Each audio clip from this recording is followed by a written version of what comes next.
Saudara, serangan Israel di jalur Gaza masih berlanjut setelah adanya klaim Hamas langgar gencatan senjata. Masa depan perdamaian di kawasan ini pun terancam.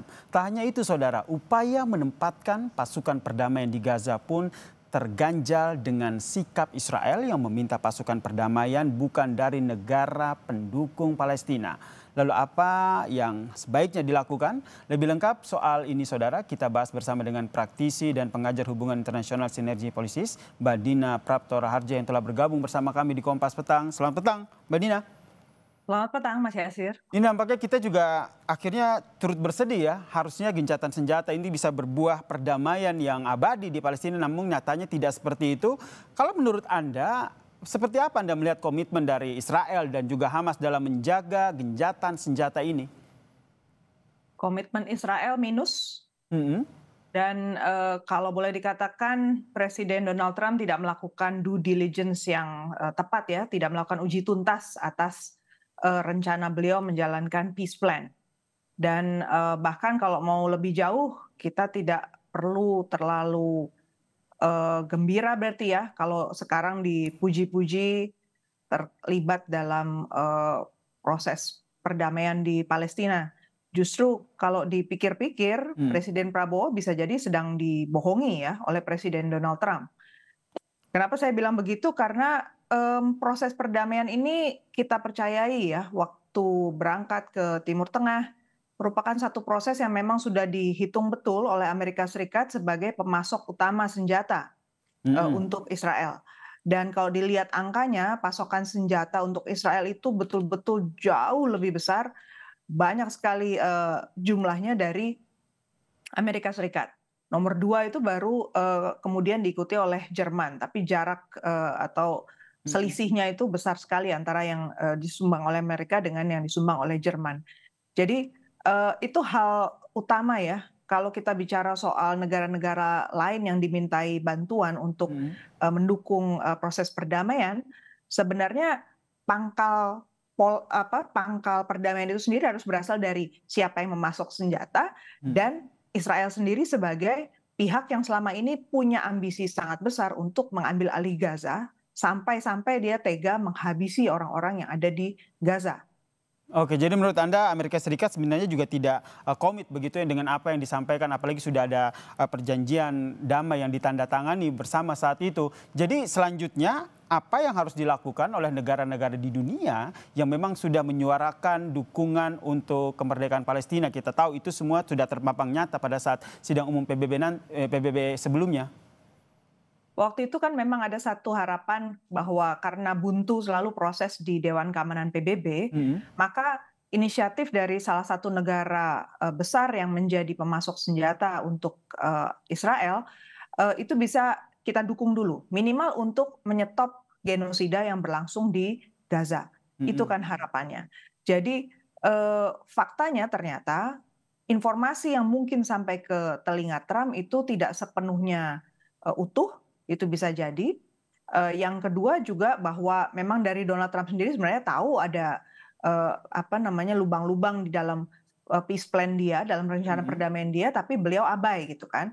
Misalnya saja belakangan ini kita baru dengar bahwa yang disebut-sebut sebagai pasukan perdamaian itu situasinya tidak memungkinkan untuk kita membayangkan pasukan perdamaian seperti yang biasa kita tahu. Karena situasi di Gaza itu sudah sangat kompleks. Misalnya saja dari pihak Israel ternyata mereka juga punya milisi-milisi yang terdiri dari orang-orang sipil ya, sipilnya Israel yang kemudian melakukan kejahatan juga seperti mencuri bantuan-bantuan kemanusiaan dari pihak-pihak yang mau membantu orang-orang Palestina. Dan karena itulah kemudian Hamas juga harus berjuang juga melawan orang-orang itu. Jadi artinya yang kita hadapi kalau kita turun di lapangan pasukan perdamaian dari negara manapun itu situasinya akan sangat kompleks. Raja Yordan misalnya sampai bilang mereka kemudian mempertimbangkan ulang untuk mengirimkan pasukan perdamaian karena mereka merasakan tidak siap kalau harus menembak orang Palestina. Dan kita tahu Israel selalu berteriak yang disebut dengan orang Hamas itu bisa laki, bisa perempuan. Jadi mereka bisa tetap diklaim sebagai orang Hamas. Bisa Oke. dibayangkan ya, Mhm. untuk negara, sekitar di sana, mereka udah bisa merasakan sensitivitasnya. Mhm. Orang Yordan itu rata-rata keturunan Palestina, termasuk Ratu Rania kan, itu Oke. keturunan Palestina. Terlebih Jadi Mbak Dina, kalau kita lihat Israel sendiri kan menolak pasukan perdamaian dari negara yang pro Palestina. Itu berarti peran Indonesia yang secara lantang saat itu Presiden Prabowo menyatakan akan mengirim pasukan perdamaian di Gaza ini bisa batal begitu ya? Anda melihat seperti apa nih genjatan senjata yang setengah hati yang dilakukan ini? fatal. Dan, tidak boleh ya sebenarnya dari pihak Israel menjadi penentu siapa, yang boleh berada di wilayah sana. Mhm. Karena ini jelas-jelas ada 2 kelompok yang bertikai, yang korbannya udah jelas-jelas sangat banyak dan, Israel sudah, melanggar perjanjian-perjanjian internasional dan dianggap melakukan pelanggaran berat hak asasi manusia ya, genosida dan war crimes, kejahatan perang. Mhm. Jadi, eee sampai kapan kita mau coba terus, memfasilitasi Israel? Justru kalau Presiden Prabowo turun ke sana, kita Mhm. dijadikan alat oleh Israel. Nah ini yang harus dicermati betul-betul, jangan sampai hal ini terjadi, karena ini Mhm. juga akan melukai, konstitusi kita dan kepercayaan rakyat Indonesia. Oke, jadi menurut Anda langkah politik ataupun langkah upaya perdamaian yang diambil oleh Presiden Prabowo harus berhati-hati ya.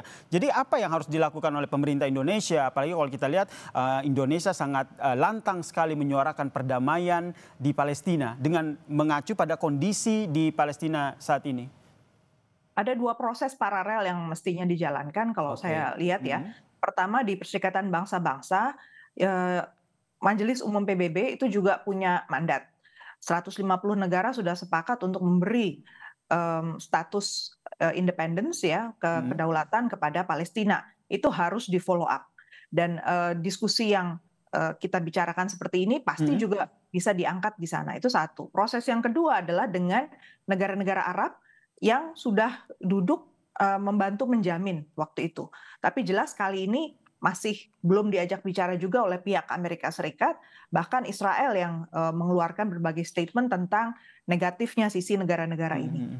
Jadi, harus ada pertemuan, lagi dengan Turki, dengan, Qatar, Emirat Arab, dan lain-lain itu, Mesir, Yordan, Mhm. supaya kita juga ada follow up. Jadi memang ini salah satu konsekuensi dari kita Mhm. sudah disebut, Mhm. punya komitmen di sana, berarti tim diplomat kita juga harus disiapkan. Oke, menyiapkan tim diplomat kita karena kalau kita lihat Presiden Prabowo sendiri juga waktu itu hadir dalam menandatangani perjanjian damai di Gaza saat itu dan negara-negara timur juga ikut hadir di sana. Jadi yang bisa dilakukan oleh Indonesia saat ini kalau secara kasat mata begitu, melobi negara-negara di Timur Tengah untuk ayo dong kita desak Amerika Serikat untuk bisa menghentikan serangan di Israel atau menurut Anda seperti apa? Kita, waktu itu ya, saya berpikir Mhm. mungkin ada 2 dimensi dalam hubungan negara-negara ini dengan Amerika Serikat. Mhm. Satu, karena Amerika Serikat melalui Donald Trump itu kelihatan, sangat gigih untuk menunjukkan bahwa mereka, mencapai deal gitu ya. Mhm. Dan deal ekonomi serta deal politik itu dijadikan satu gitu kan. Ini negara-negara yang berusaha untuk mendapatkan, keringanan untuk tarif, ekonominya, mereka juga berada di ruang itu dengan janji bahwa ke depannya pola hubungan kerjasama dengan Amerika Serikat akan berubah.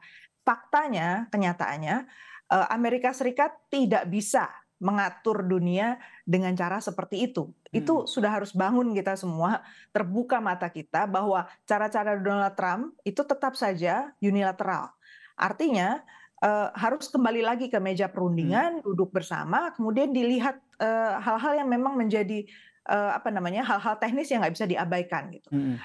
Misalnya Turki ya, Turki itu punya banyak data tentang, Hamas di lapangan, termasuk juga, IDF ya, kekuatan dari kelompok-kelompok, apa, faksi-faksi di dalam IDF, itu dia Mhm. juga tahu. Jadi, eee, pihak-pihak lain seperti Mesir, Yordan itu juga punya informasi lain ya soal situasi di lapangan, medannya seperti apa, Mhm. sehingga kalaupun mau diturunkan, pihak internasional di sana, masuknya dari mana, kemudian pasokan logistiknya seperti apa, kalau sampai ada pelanggaran seperti apa, hal seperti ini harus dilakukan uji tuntas. Jadi nggak boleh di-skip lagi, nggak boleh dilewati Mhm. lagi seperti yang dilakukan oleh Donald Trump.